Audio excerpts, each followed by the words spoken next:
she was able to stand with assistance. She had some improved muscle tone. She couldn't talk or anything like that. But that whole process for me really highlighted how little we know sometimes as far as recovery, because everything that I knew from a book to my experience to that point told me like this was it. But she defied the odds every time.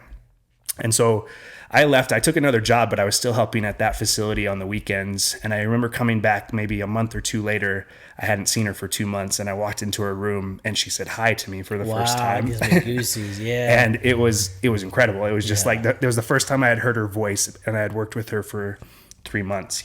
Sometimes you don't always know how things are going to end up, but give people a chance. Give the body a chance to heal. Sometimes I think we put our own limitations on that because of maybe our own experience and things that have happened to us, but the body's potential to heal is incredible. We have patients who come in and are categorized in, the severe symptom category, and after a few weeks or months of rehab, they leave with almost no symptoms. And so I think that's one way to measure results. That's more of an objective way. The one that I care about is the patient in front of me and what they're describing. And so, I can't tell you how many times I have a patient who comes in, and it's normal everyday people. I think sometimes when we think of concussion, we think of the athlete, or we think of, the NFL player who misses a week or two, but concussions happen to all of us. They happen to real people who literally just want to go back to their job to provide for their family, or the mom who just wants to be able to take care of her kids, right? And those are the things that we hear all the time is the patient who comes in and they haven't been able to tolerate working, or they haven't been able to go back to playing softball on Tuesdays with their friends because of their symptoms. And then by the end of it, they're able to do all of those things. Right. And they're also empowered to do those things while still maybe managing some recovery of their symptoms, right? Like those are the things that resonate with me that I feel great about. Hey guys, welcome back to the Two Thumbs Up podcast. Dr. Todd again here with you today. Thanks for tuning in. We appreciate you. Glad to have you. I have one of my besties here today, Dr. Mike Williams. Thank you for coming on the show. Glad to be here. And I'm going to just kind of do a little preface here a little bit. Dr. Mike is literally the brains behind ConcussionPros. He's obviously one of the founding members. His input, your input, and what you've done for this has been tremendous. It's the whole, with the what you've brought in with technology and your wisdom and all of us learning together. Honestly, man, I tell you every day how grateful I am for you, but it's the truth. And so how are you doing? Doing good. I'm glad to be here. Yeah, thanks for coming on. I know it's been a long time coming. Yeah, we've talked about it a little bit, but yeah, thanks for doing this. I feel like it is important as ConcussionPros grows to really let people know, the people behind why we do what we do, and your expertise and what we've kind of all learned along the way. Yeah, for sure. So if you wouldn't mind just kind of just drop it back in time a little bit, and it's like, why, physical therapy, you were, you're a high school baseball player, high school athlete. Can you kind of dive into that a little bit? Give folks a little idea about you? For sure. And honestly, that's where it starts for me, physical therapy wise. Growing up, I was always super active, enjoyed playing sports. Baseball was pretty much my thing all through high school. I played a little bit of football. But in playing all of that, I had experienced myself going to physical therapy for various injuries. I broke my thumb playing baseball when I was 12. I had to go to PT for that, and just various things along the way in high school. And so for me, physical therapy was always just kind of a positive experience. Mm-hmm. I didn't hate going as a kid or as a teenager. The therapist always seemed to be having a good time, and it really kind of fit into what my interests are. So like I kind of felt lucky to know pretty early on that I had interest there. And so then when I just was going to college after that, it was kind of an easy decision to choose physical therapy. And for your undergrad, because I know you went to UNLV for PT school, and you went to BYU. Yeah, so I did a year at the University of Utah, and then I started there, and then I transferred to BYU. It's where most of my friends were, so I wanted to go down there with the crowd. And then, so I got a bachelor's in exercise science from BYU. Yeah, that's what mine was, BYU exercise science. Yeah, and it kind of like for a while there, I kind of debated med school. I thought about that for a little bit, but for me, like physical therapy just really resonated to what I wanted to do. I always appreciated like when I would go and observe like PTs get more time with patients. There's more patient face-to-face interaction. You really get to develop a good relationship and understand people. And that was really kind of the tipping point for me. So I've kind of decided early on, like, yeah, physical therapy is what I want to do, which allowed me to get through school pretty quickly and kind of on to my career and stuff. So, we kind of were super fortunate in sort of crossing each other's paths. But you started out, and I think there's a lot of, and maybe you could talk about this a little bit, coming out of PT school and the opportunities that are there and that may not be there that you thought would be there. Yeah. Do you see where I'm going with that? Yeah. Because you and I have talked a lot about that, like where physical therapists sometimes end up. What would you say for a PT coming out of school is a dream job? I think it varies for everyone, but I think for the vast majority of PTs, and I think I fall into this category, like my experience with physical therapy was outpatient. It was sports-based. It was that kind of population. And so when I went to school, that's what I had in mind was going and kind of opening an outpatient clinic and having that population of patients. But then you go to school and you realize that physical therapists are active in a lot of other areas of the healthcare system. And throughout school, they teach you those areas. They require that you go to internships and clinical rotations in those areas. And so I spent some time in like an inpatient hospital as a student where I helped people immediately after surgery to be able to get up and move around. And then I spent time in like short-term rehab facilities and long-term care facilities where we're helping kind of an older population. And to my surprise at the time, like I kind of fell in love with working in short-term rehab in skilled nursing facilities with elderly folks who were just trying to get back home and improve their quality of life. And so I think I had like a 12 or 13 week long clinical internship in that, and then kind of decided like, hey, I think that's actually where I want to start my career, which works out. Like there's more availability, like not a lot of PTs want to go that route. So it worked out for me. I was able to find a job just out of school. And I always told myself I would do that as long as I could until I kind of got burnout or wanted to change. And I did that for about 7 or 8 years before deciding to kind of transition to the outpatient. Looking back, though, I've talked about this too, how this sort of laid the groundwork in many ways for ConcussionPros, and how it sort of, I remember we had this conversation and we started seeing a number of these concussion patients, and we were sending them out to other places, and there was all these different reasons why we felt like, hey, we can do it better, which I know is true. Yeah. And so, ConcussionPros was born from that. But, your experience working with stroke patients and, the heavy brain injury stuff. Can you talk to us a little bit about some of that experience and what you learned there? Yeah, absolutely. And I have, I look back on a lot of those experiences and we've talked about specific patients, and I think I'll probably share a few of those here too. But yeah, like in working in skilled nursing, you see such a wide variety of patients. And a lot of those are like your typical orthopedic injuries or knee replacements or hip replacements. But there also a fair amount of them are strokes, and they're brain injuries, and they're people who have like other neurologic conditions like MS or Parkinson's disease. And I was always drawn to those cases. I really thought they were fascinating. I think the amount of that we have learned in terms of neuroplasticity and the body's ability to heal, it's tremendous. And I learned that, and I saw that firsthand. And one of like the defining cases of my early career, and I think we've talked about this, but in my very first job, I was working at a skilled nursing facility. I'd been there for a couple of years, and we had a patient come in who had been in a car accident, and she was pretty young compared to our normal population of patients. I want to say she was early 30s. She had been in a car accident.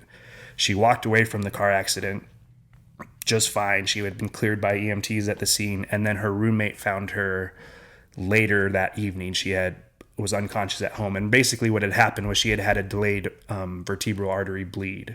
And so by the time her roommate found her, that had progressed to the point where she was unconscious and she was taken to the hospital.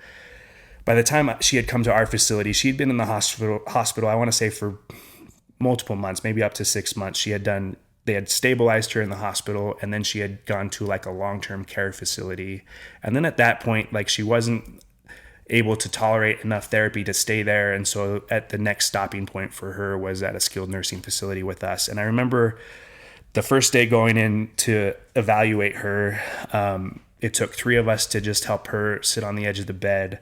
This is how long after her accident? I want to say maybe 6 months. Yeah, 6 months. Somewhere She's still within in a there. very delicate situation. Yeah, correct. She had absolutely no motor function. The only thing she could do was blink and move her eyes. She couldn't talk. She had really, really low muscle tone. So it took, one of us had to kind of hold her head up as we sat up. The other person had to like stabilize her legs. It was a 3-person job just to help her sit at the edge of the bed.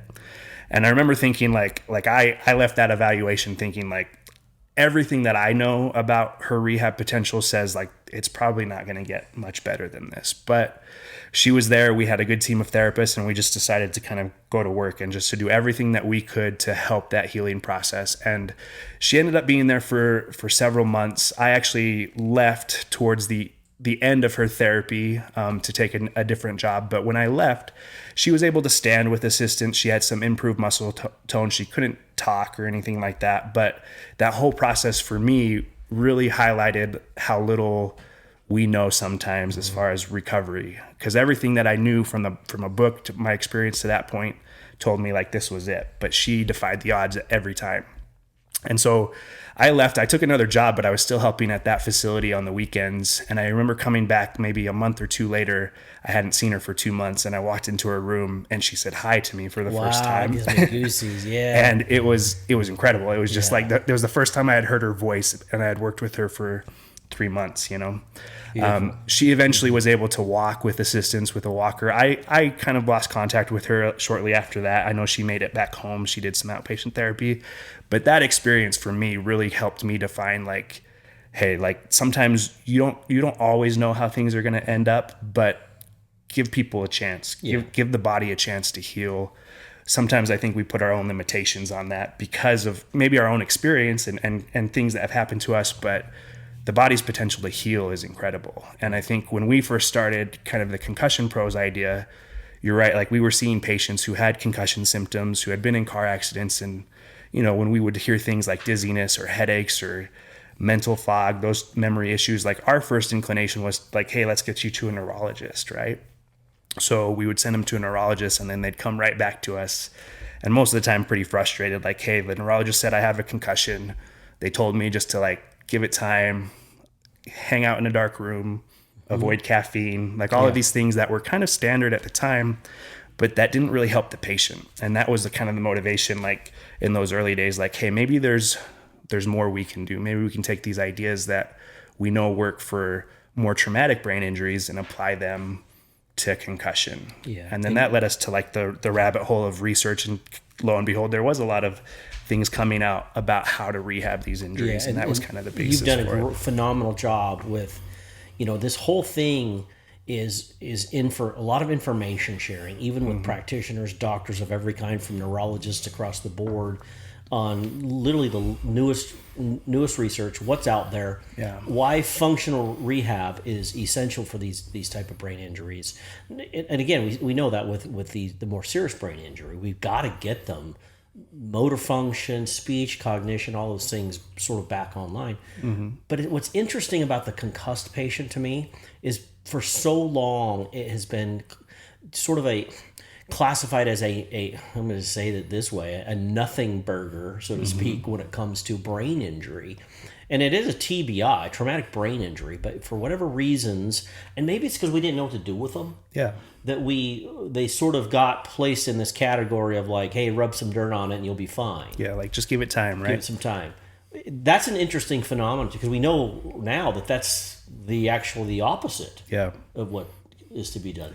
Can you talk about this? So there's a mentality out there to change the paradigm. For sure. And it's an uphill battle. And I think I remember, I heard this in school, I've heard it since, but like practice lags behind research, right? And so we find all these things out through research and things that are being released, but it does take a while for that to trickle into your normal everyday practitioner. And we've definitely seen that with concussion. For sure. My own experience, so like we mentioned kind of growing up playing baseball and football, like when I was a sophomore in high school, I had concussions playing football. And I remember thinking back to that as I kind of reflected on what we do now for it. Like I was removed from play. There was no real strict protocol to follow. I remember going to the doctor and having the doctor kind of vaguely describe a concussion as like a bruise to the brain. He sent me home. He told my mom to wake me up every few hours to make sure that I was okay. But at that point, like that was it, right? And that was all we did. And then eventually, like it was kind of up to me to decide like, oh, I think I feel better, like kind of go back to play. And that's where we started. And even, 10 years ago, a lot of that advice was still being given, right?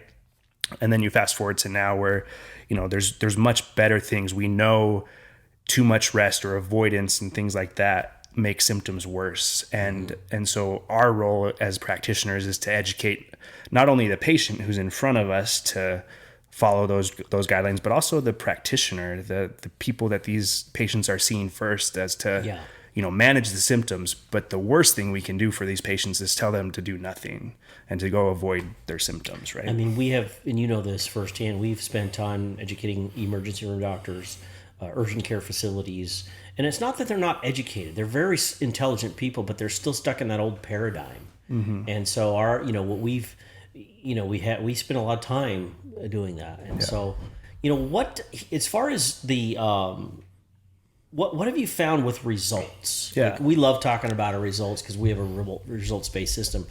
And I think that's some of the fun of it, is like seeing the results with his patient. Can you kind of dive into that a little bit and talk to us about the results you've seen? For sure. And I think for me, like when I think of results, I kind of think of two things. Like one is the patient experience, like what are patients telling us? And then two, we try to use as many objective measures as we can too to track that. And so if we use things like the Rivermead or the post-concussion symptom scale, things that are objective measures, our results on those tests are great. We have patients who come in and are categorized in the severe symptom category, and after a few weeks or months of rehab, they leave with almost no symptoms. And so I think that's one way to measure results.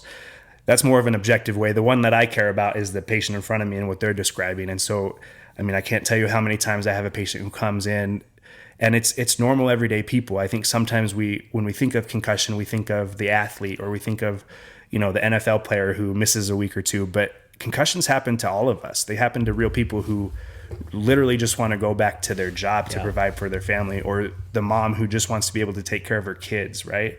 And those are the things that we hear all the time is the patient who comes in and they haven't been able to tolerate working, or they haven't been able to go back to playing softball on Tuesdays with their friends because of their symptoms.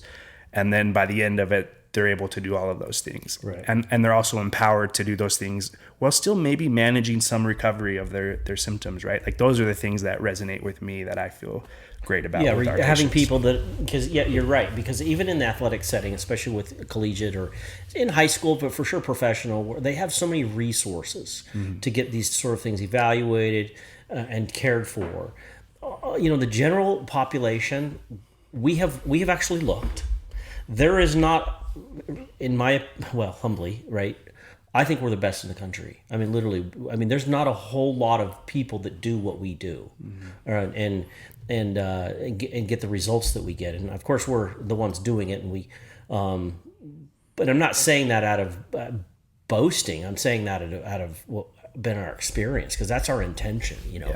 Is to assist those folks and getting them back doing their lives. Yeah. And so, you're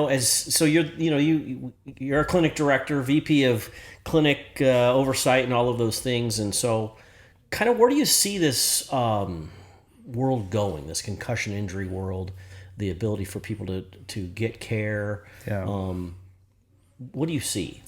Yeah, like for me, the vision has always been about like providing and getting concussion, like good quality concussion care to normal everyday people in a cost-effective way that's results-oriented. And I think sometimes within the modern paradigm of medicine and kind of how we practice, like there's a lot of resources at the beginning to maybe rule out more severe brain injuries or more severe things, identify that the patient has had a concussion, but the resources from that point forward are lacking. And that's what I want to help fix. That's what I think ConcussionPros really helps with is, yeah, we can show through all these objective measures and through our evaluation that there's something here concussion wise, but what do we do next, right? Just knowing you have a concussion doesn't really help you to address the symptoms that are affecting your everyday life. And that's what I want to be the solution to, is to help those people have answers, to have good interventions and active rehab. I think a lot of what we do and what I spend a lot of my time doing with patients is educating and empathizing with them. Like concussions are an invisible injury. And I think that kind of goes back to what we were talking about. It doesn't show up on a standard MRI. You can look at someone and they don't look injured, even though inside they're unable to concentrate. They have headaches every day. They're dizzy. They can't do their normal job. And so helping that person is what I care about the most. Yeah. Is to And you said something there that I totally agree and get, is to empathize with somebody, because outwardly they look like a normal, but inwardly there's this biochemical inflammatory process happening literally in their central nervous system. Yeah. And it can last for extended periods of time. Mm-hmm. And sometimes I think, what was the phrase I heard? Oh yeah, somebody's told by another practitioner that they just need to find a new normal. Yeah. And it's sort of discounting their experience, and to be able to have a listening ear and to have empathy to what they're experiencing, it's been refreshing for people, hasn't it? Yeah. And I even today, like I had a patient this morning who was referred to us for a concussion, and she has all these symptoms. She's scared, she's frustrated, she doesn't know. Oftentimes, like, she doesn't know why she's here to see me and what I'm going to do to help. And so even just being able to talk to that patient and to normalize what they're going through, to provide context to their symptoms and say, like, I hear you, I understand what symptoms you're describing. Let me show you kind of how this works, and we're going to work through this together. And that's the first time in a month that she's felt heard, right? That she's like, okay, like, now there's a plan. Now I have some context as to why I have these symptoms. And there's something I can start to do today to help, right? Yeah. What has been your experience with that when it comes to the question of, hey, I had a concussion, 3 months ago, 6 months ago, 4 years ago, and people were wondering if it's still affecting their lives, because maybe they have, their nervous system has set to a new level of normal.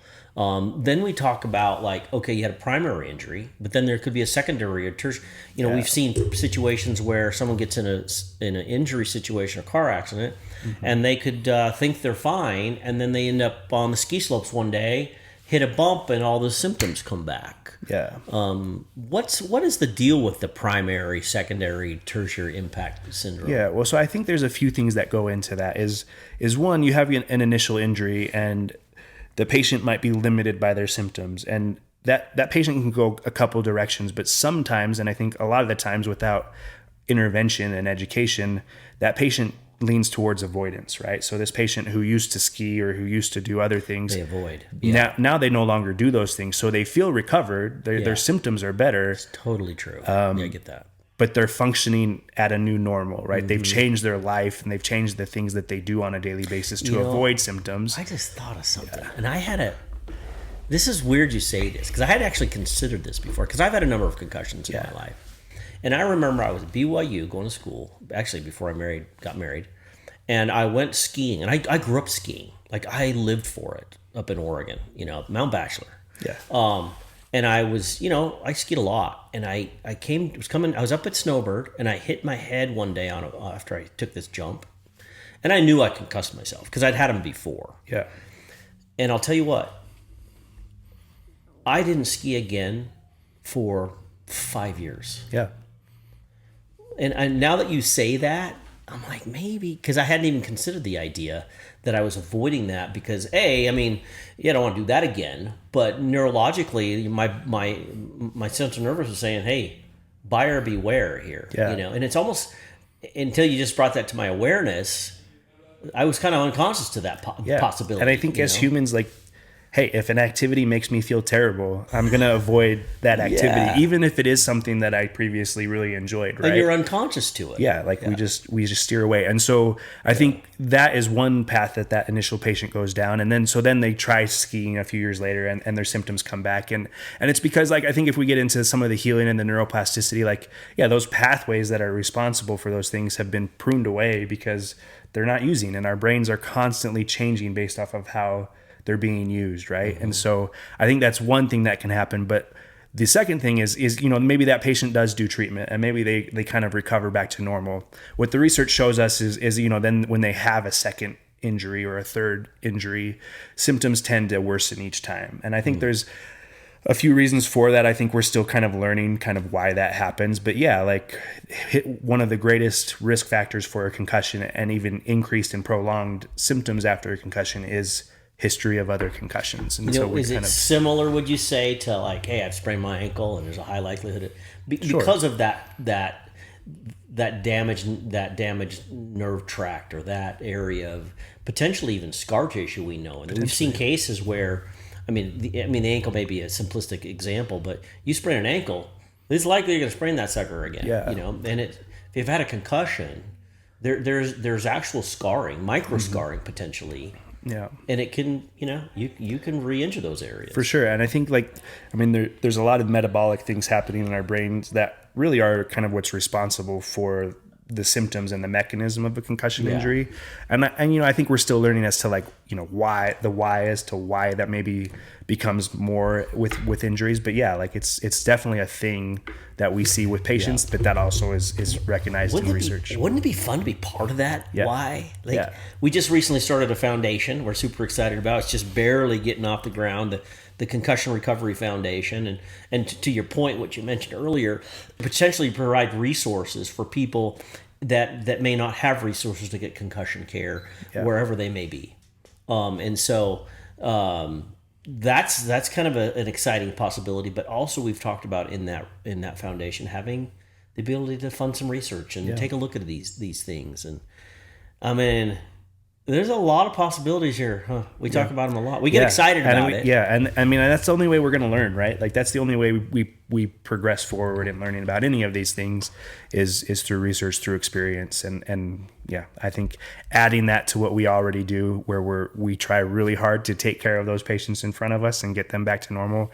It makes so much sense to me to do those things that we've been talking about with that. So, and Dr. Mike and I can talk shop all day long. However, I want to dive into something here that I really find interesting about you is you are a wildlife photographer. And I know you discount this every time. You're a big bear. You love bears. Yeah. Not the Chicago Bears. No, you're a Denver Broncos. I'm a Denver Broncos fan. By the way, comeback of the century. Crazy. Yeah. 33 points in like 8 minutes or whatever. That was crazy. I was actually going to text you that night, but nonetheless, we digress. But you are a wildlife photographer, and your amazing wife, Kenzie's also an amazing photographer, and you just recently got married. Congratulations. Thank you. It's awesome. Wonderful. Great reception the other night, so thank you for that. But what is it, would you say, if you're open to sharing about this, about nature, about photography, about capturing that experience that you love? Yeah.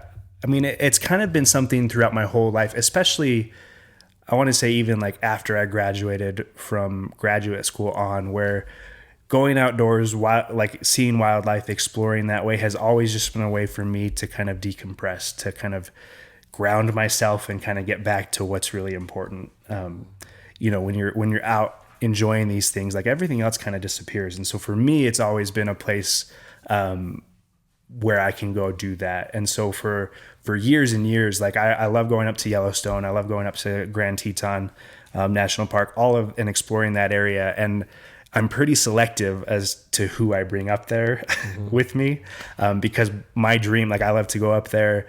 I have some spots I like to go and sit, and I will literally just go and hang out and sit and take pictures and see kind of what comes along. And it's kind of the wait and that process that I find really rewarding. And then when I first started, like photography kind of grew into that. I was like, hey, like I had a really cheap camera back then and just started enjoying taking pictures, and it kind of grew from that.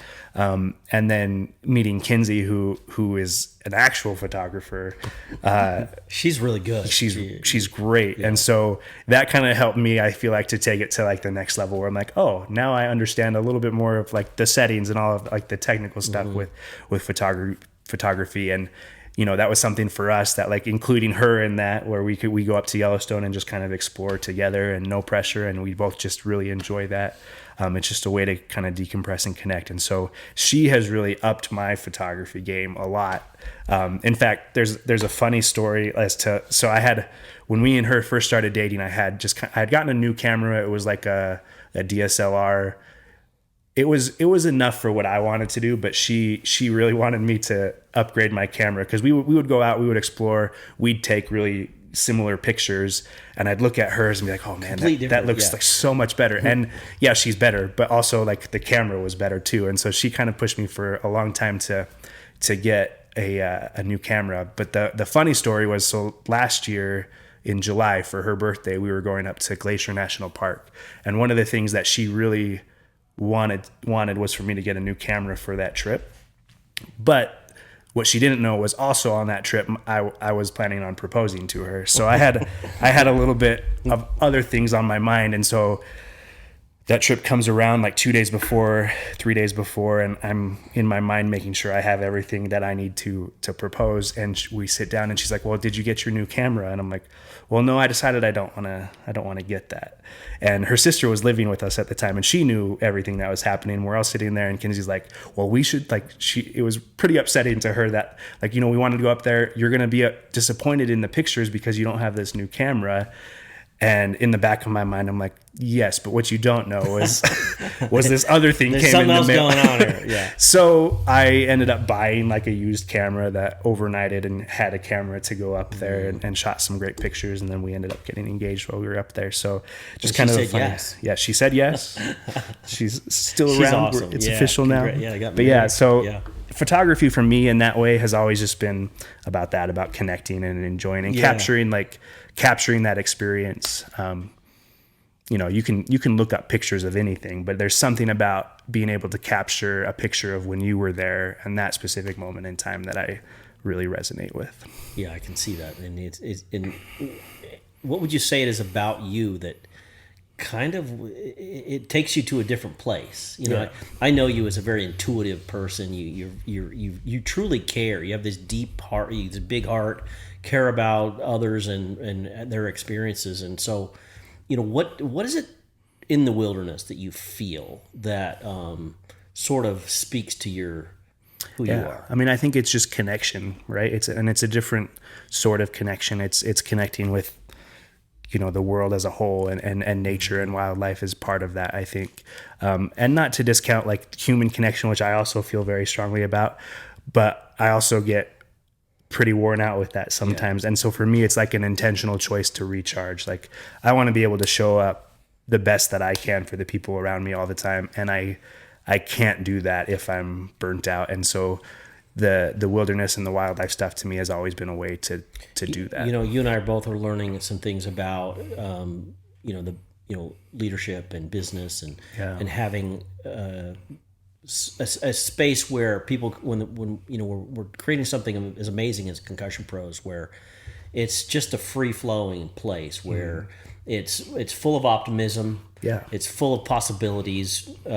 No one's above or below anybody, and it's a communal, collective teamwork type of a place to come with ideas, ways of doing things, new possibilities, taking a look at the amazing new research, and then implementing that into some new treatment protocols. I mean, last year we came across this technology with iBox and where that's doing it. If you're ever interested in iBox, take a look at their website. We use that in our offices. But the cool things that are coming on board when it comes to diagnostics, treatment possibilities for these folks. If someone has been concussed and they're our new QR code. Oh, yeah. Check out our new QR. Maybe we can post that, our new QR code about if you've had a concussion, take a look at this. But what would you tell someone, a mom where they think their kid got concussed in a ball game or a person's been in a car accident?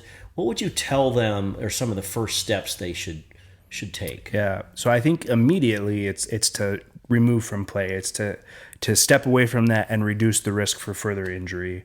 I think it's still important in that stage to go and get evaluated. And I think going to like an Instacare or a hospital is a valid piece of that, because in the process of diagnosing concussion, we also want to rule out a more significant brain injury. And there's red flags for that to kind of look out for, things like excessive like vomiting and nausea and passing out or blacking out for extended periods of time, or significant memory loss. Like all these red flag signs, like we want to make sure that we get those checked out right away.